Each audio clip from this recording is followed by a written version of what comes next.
So then guys, for the last month or so, I've been actually swapping around with Apple Watches. I've been wearing the brand new Apple Watch 10 like I've got here on my wrist right now, but I've also been swapping over to my Apple Watch Ultra 2, what I got last year, and I've also been trying out the good old traditional and old faithful Apple Watch SE 2nd edition. And I want to show you today if the Apple Watch 10 is actually worth buying, and I want to give you the pros and cons about this watch compared to the other Apple Watches that Apple sell right now. And first of all, let's talk about the design of the Apple Watch 10.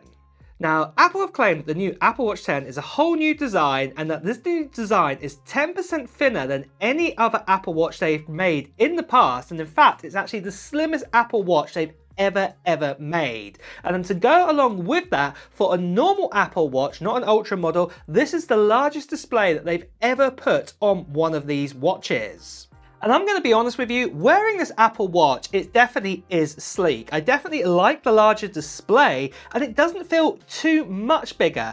Apple have done that same sort of jiggery pokery kind of effects, I would say, like what they did with the iPhone 16 Pro and the iPhone 16 Pro Max, where they increased them up to 6.3 and 6.9 inches, but didn't actually make the phone much bigger.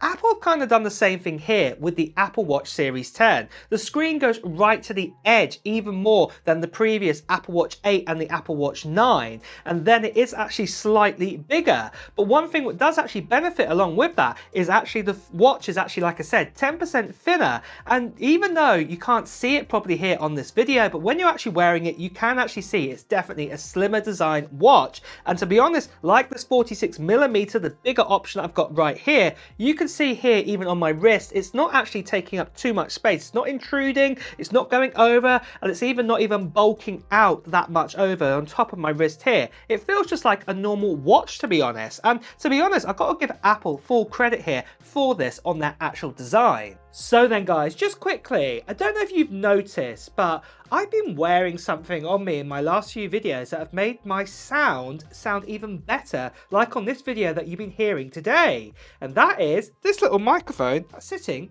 right here. This is the HollyLand Lark M2.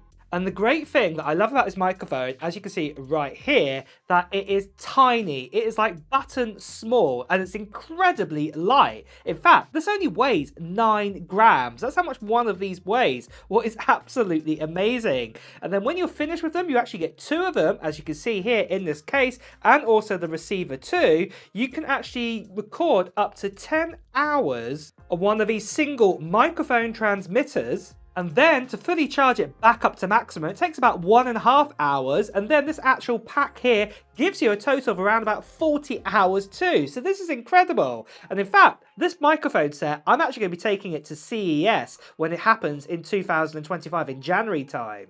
One of the great things I love about this microphone, you can even have a little mini windshield on it, and you can even connect it up to your phone too as a transmitter or to your computer via USB-C. And then, if you still don't have anywhere to attach it to yourself, you can actually attach it to one of these lanyards that you've got right here, put it around your neck, take it outside, and also there's an environmental noise cancellation mode which you can activate on the actual transmitter here to actually block out any kind of wind noise and things like this, background noise, and just mainly focus on your voice. Was absolutely amazing. And if you want to check out the HollyLand Lark M2, make sure you check out all the details that are in the link in the description of this video, because I, for one, if you check back on multiple of my previous recent videos, I've been using this microphone and the sound, as you can hear right now, sounds absolutely amazing. So do check it out. Now, this watch is also crammed with loads of sensors and bits and pieces too.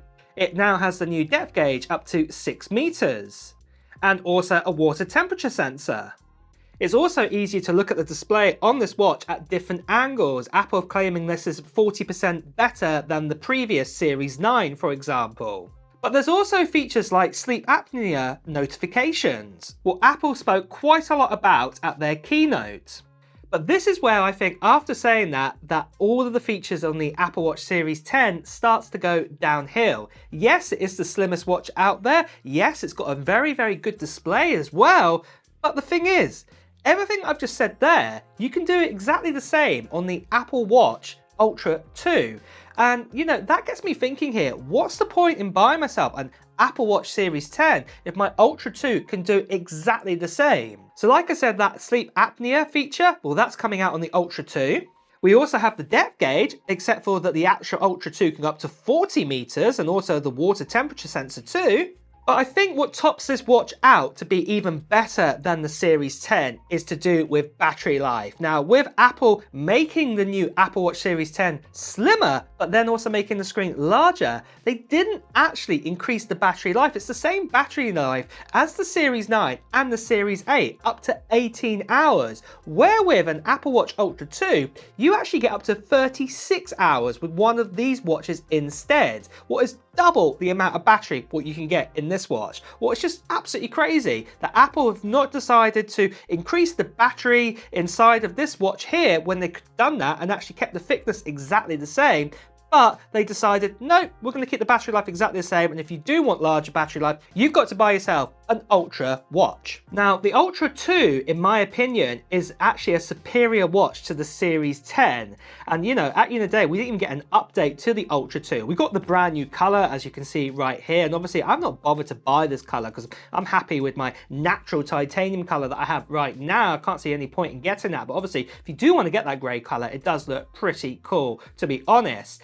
But like I said, all those features in the S10 are here in the Ultra 2, and this is last year's model. And in fact, the Ultra 2 actually has one or two other extra features. So for example, this has a 3000 nits display, whereas this only has a 2000 nit display. There's also the extra shortcut action button on the Apple Watch Ultra 2, and it has an always on display just like this Series 10. Now the thing what gets me about the Series 10 is how much it costs. Now, obviously, it does start out at $399 for just the GPS version, but if you want the GPS and cellular, what the Ultra 2 only comes in, this starts at $499. But where the big difference is here is that is just for the aluminum or aluminium model, depending on where you are in the world, what you want to call it.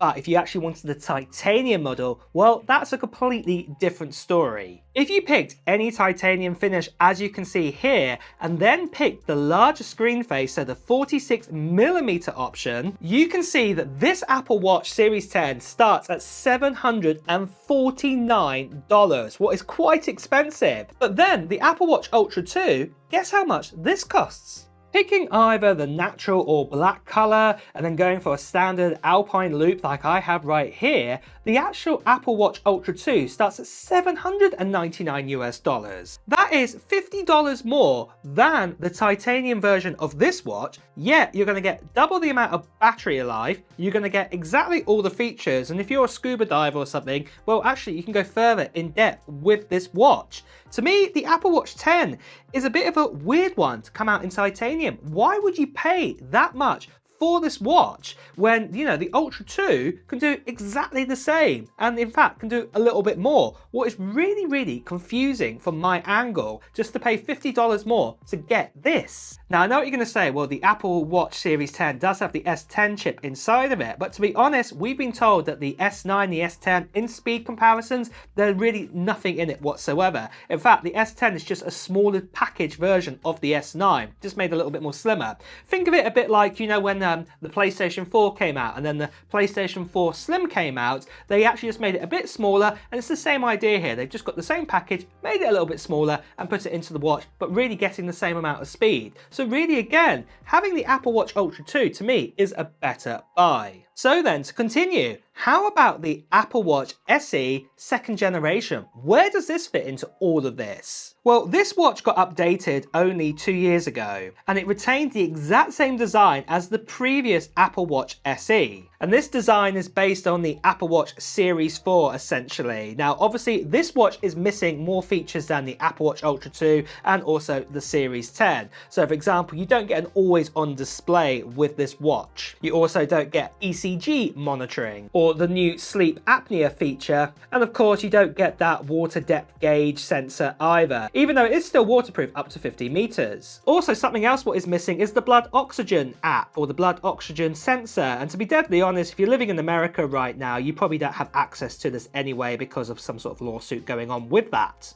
But this watch, in my opinion, still is one of the best buys I think out there. And to be deadly honest, the Apple Watch SE, you know, if you actually want to use the watch, not just to show off to say, oh, look at me, I've got an Ultra 2, I've got the latest Series 10, and you actually just want a watch just to work and do the jobs that you need to do for health and monitoring your notifications and things like that, I still think the Apple Watch SE is still a fantastic buy here in 2024. It still has a great screen with up to 1000 nits of brightness, and you still get a great battery life. In fact, the same battery life as the Apple Watch Series 10, so up to 18 hours. Remember, like I said, Apple sacrificed 10% of the actual size of the Apple Watch Series 10 to actually keep it at the same amount of battery life. Well, the Apple Watch SE obviously didn't get slimmed down, it hasn't been slimmed down, so you still get, you know, the same amount of battery life with the efficiencies and things like that inside of it. And to be honest, even on my wrist here, it doesn't feel that bad. It doesn't look big at all. It just looks like any other Apple Watch until we got the Series 10. And this watch, if you were to get the cellular and the GPS and the biggest watch face, what is, I believe, the 44mm, this watch will only cost you $329 US brand new.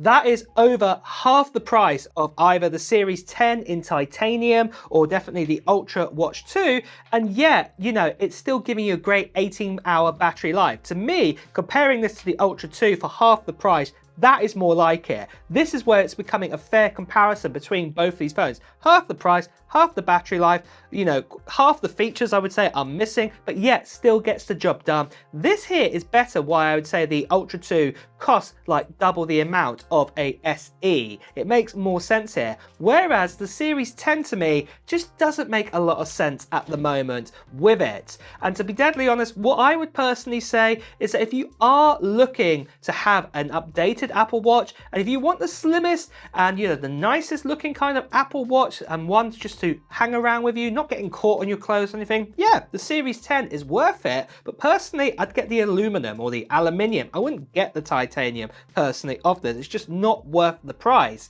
But if you do want to have the best and have that titanium finish, I still think that the Ultra 2 is a great buy, especially that there's lots of deals hanging around. You know, I've got some here that are just in the UK, for example, where you can get this even cheaper than the titanium model of the Series 10, and sometimes even to the price of the aluminum version of the Series 10 right now, and quite a lot of these prices are even brand new. But what I would also say is that if you just want a watch just to do generally what most people need it to do, then still the Apple Watch SE is still a great buy in 2024. But really guys, those are my opinions there of the new Apple Watches and where they stand in 2024. What are your opinions on them? Are you thinking of getting yourself a new Apple Watch? Let me know in the comments below. And with that as well, guys, it's time to wrap up this video. So if you have enjoyed watching it, please do press the like button. Also, if you want to hear the latest Apple news, reviews, and comparisons too, make sure you subscribe to this channel and hit that notification bell. Until next time, guys, I'll see you really soon. Take care. Bye bye.